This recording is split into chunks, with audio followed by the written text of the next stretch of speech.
Y en esta ocasión les traigo Segunda de Reyes, del capítulo 4. Una mujer de las mujeres de los hijos de los profetas clamó a Eliseo, diciendo, tu siervo mi marido ha muerto, y tú sabes que tu siervo era temeroso de Jehová. Y ha venido el acreedor para tomarse dos hijos míos por siervos. Y Eliseo le dijo, ¿qué te haré yo? Declárame qué tienes en casa. Y ella dijo, tu sierva ninguna cosa tiene en casa, sino una vasija de aceite. Él le dijo, ve y pide para ti vasijas prestadas de todos tus vecinos, vasijas vacías, no pocas. Entra luego y enciérrate tú y tus hijos y echa en todas las vasijas y cuando esté llena, ponla aparte. Y se fue la mujer y cerró la puerta, encerrándose ella y sus hijos. Y ellos le traían las vasijas y ella echaba del aceite.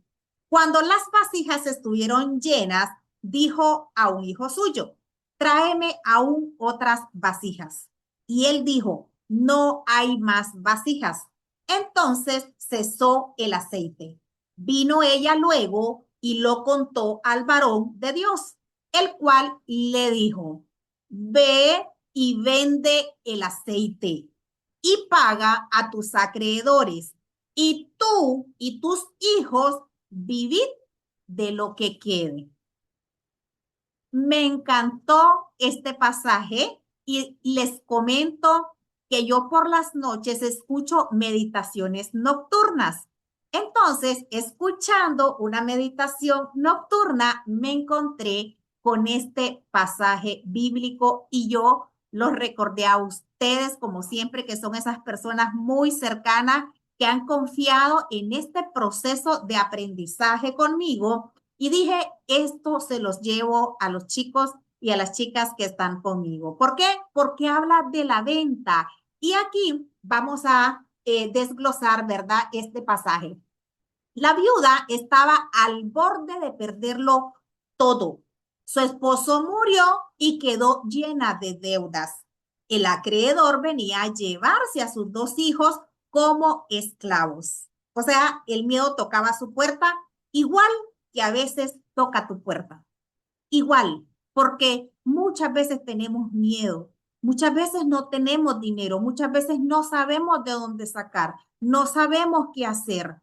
Lo único que tenía en casa, el profeta Eliseo le preguntó qué tenía y su respuesta fue solo una vasija con un poco de aceite.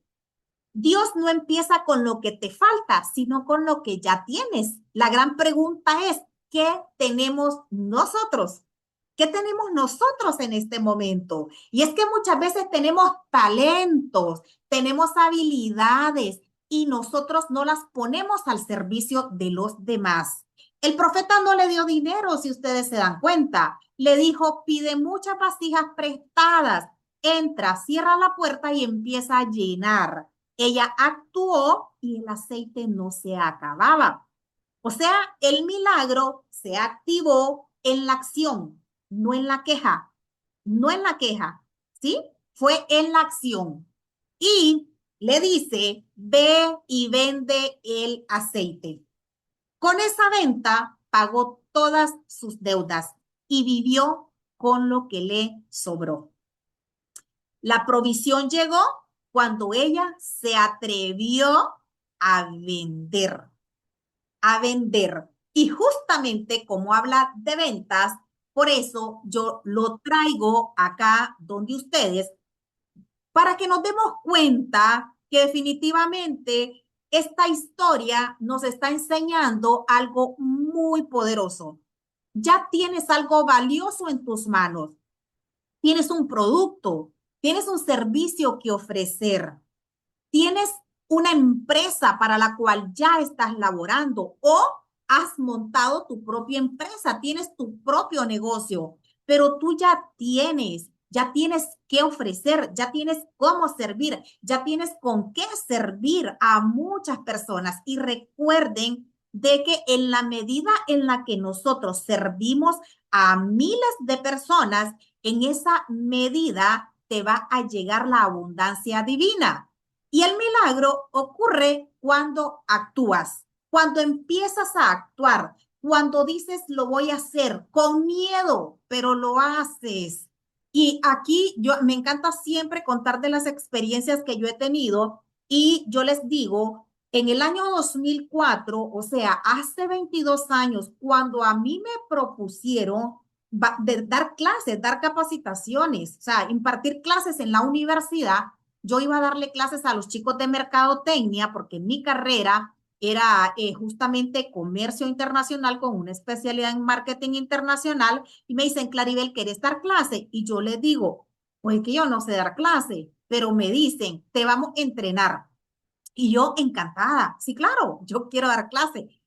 Pero ¿qué les digo? El primer día yo tenía 45 muchachos de frente, 45 y yo era la maestra. Yo tenía 24 años en ese momento. Imagínate si tú en este momento tienes entre 20 y 30 años. Entonces yo tenía 24 años, tenía 45 muchachos que estaban al frente mío, que yo les tenía que dar la historia de la mercadotecnia y a mí me temblaba todo el cuerpo, o sea, yo estaba nerviosa. Y ese nervio justamente es lo que muchas personas no quieren pasar.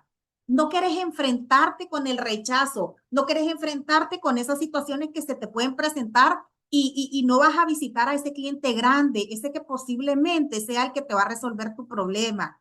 Muchas veces no queremos hacer llamadas, muchas veces nos da pena, nos da vergüenza.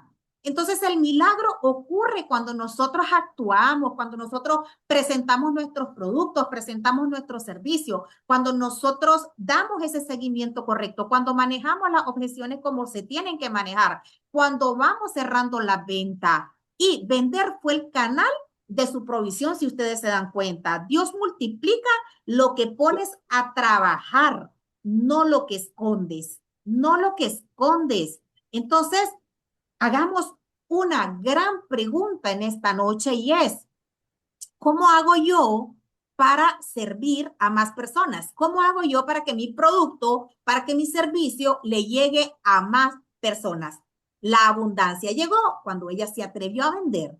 Por lo tanto, nosotros necesitamos hacer una planificación más consciente de cuáles son esos pasos que necesito realizar para generar ingreso en la venta, que es todo lo que estamos acá, somos vendedores, en la venta, la prospección, la presentación, el manejo de objeciones, el cierre y el seguimiento son los pasos más importantes que te van a generar muchísimo dinero. Vender no es codicia, es administrar tu bendición, es administrar lo que tú ya tienes para ofrecer, lo que tú ya tienes para servir, lo que tú ya tienes para ayudar. Así que con mucho orgullo tienes que ponerte de pie, tienes que presentar, tienes que ir a realizar esas visitas, aunque muchas veces nos tiemble todo el cuerpo, ¿sí? Y para reprogramar necesitamos nuevas verdades sobre el dinero, nuevas verdades. Y es, tengo más de lo que creo, tengo más de lo que creo. Al inicio, si ustedes se fijan, la viuda dice, es que no tengo mucho, o sea, no tengo, lo único que tengo es un poco de aceite, ¿cierto? Entonces, tenemos, si se fijan, no es la carencia la que sobresale, sino es qué es lo que tienes. ¿Qué tienes? ¿Qué tienes? O sea, observa lo que tienes y verás cómo de eso que tienes se te puede multiplicar. Mi escasez fue aprendida y yo puedo reaprender. Yo puedo reprogramar mi mente. Yo puedo cambiar mis creencias. Yo puedo trabajar esos paradigmas que tengo. Y vender es un acto de fe. Vender es un acto de provisión. Cambia la creencia y cambiará lo que recibes. Debemos pasar entonces de ese miedo a la escasez a tener esa fe en que Si yo hago lo correcto, si yo empiezo a trabajar, si yo empiezo a hacer las cosas que a mí me van a generar dinero, las cosas que a mí me van a generar ingreso, entonces yo voy a estar muy confiada que pasaré de la fe a la abundancia. Pero yo necesito empezar a enfrentarme a ese miedo, muchacho. Yo necesito enfrentarme a todas esas situaciones que muchas veces no lo queremos hacer. Yo necesito trabajar mi perseverancia. Yo necesito trabajar incluso sí, porque muchas veces nos queremos levantar tarde, ¿verdad? Entonces la disciplina, los hábitos para levantarnos de mañana. Yo necesito empezar a trabajar en función de eso. El rechazo no te detiene. El rechazo lo que hace es dirigirte hacia dónde, porque esta persona me acaba de decir que no. No, NO, nueva oportunidad. La persona todavía no tiene ese nivel de conciencia necesario para cerrar una venta. Y en algunas ocasiones, como no hablamos de beneficios, como no hablamos de la transformación como tal, sino me pongo a hablar de horas clase o me pongo a hablar de características del producto, entonces no conecto con el dolor. Yo tengo que conectar con el dolor de mi cliente, yo tengo que conectar con los sueños de mi cliente, yo tengo que conectar con lo que le duele en este momento. Por eso, para todos, si se van a la sesión de junio, hablamos del cliente ideal, cómo nosotros hacemos para identificar a mi cliente ideal. Porque cuando yo trabajo mi cliente ideal, voy elevando esos niveles de conciencia en mi cliente ideal. Y eso es lo que hace uno en las redes sociales. En las redes sociales, si nosotros posteamos solo para vender, los clientes o las personas que tenés ahí, ¿verdad? Que son tus seguidores, se te van a correr. Entonces, ¿qué necesitamos nosotros? Agregar valor, ¿ya? Por eso es muy importante reconocer qué es eso que yo voy a postear en mis redes sociales.